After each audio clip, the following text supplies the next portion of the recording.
Health Watch is presented by UMass Memorial Health Care. Here, caring for you. Welcome to Health Watch, presented by UMass Memorial Health Care. I'm Brittany Schaefer. Today's topic is mindfulness meditation.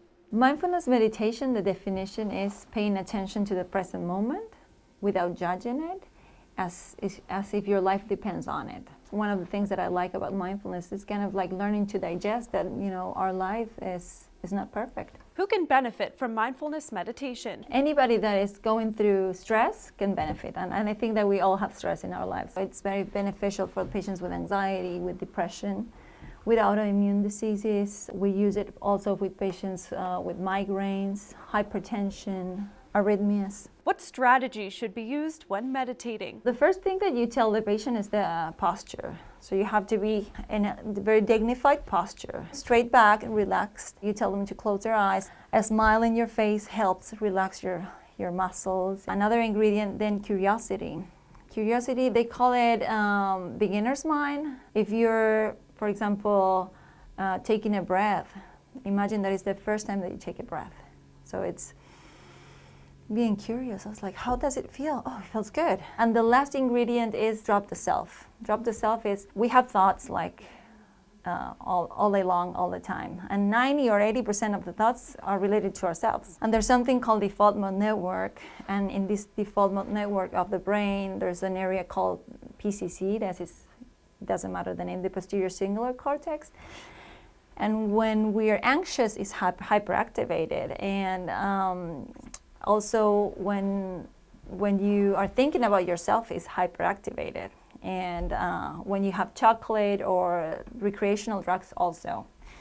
So if you can let go of your microdrama and your problems and your worries, this area of the brain is gonna get deactivated.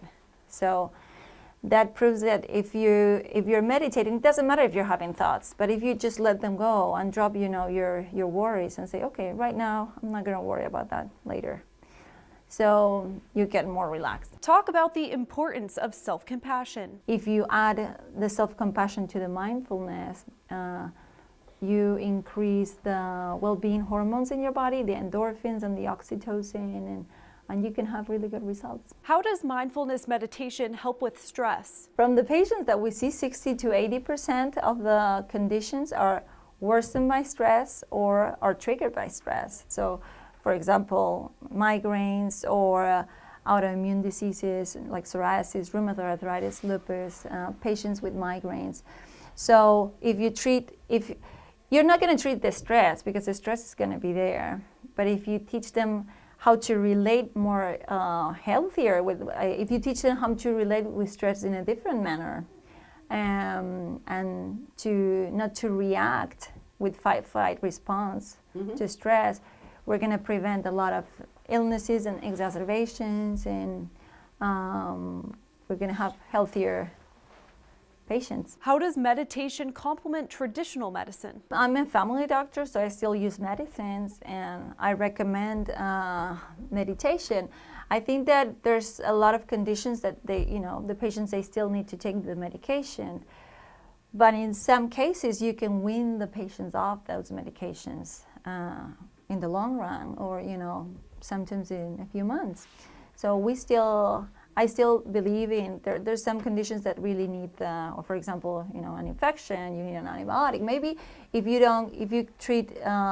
you practice meditation, you're not gonna get so sick so often or get so many infections because your immune system is gonna be working better. How important is relaxation to overall health? When we are stressed out, we have more of the hormones of stress, the cortisol and the adrenaline, and that makes our blood pressure go up and our heart rate go up.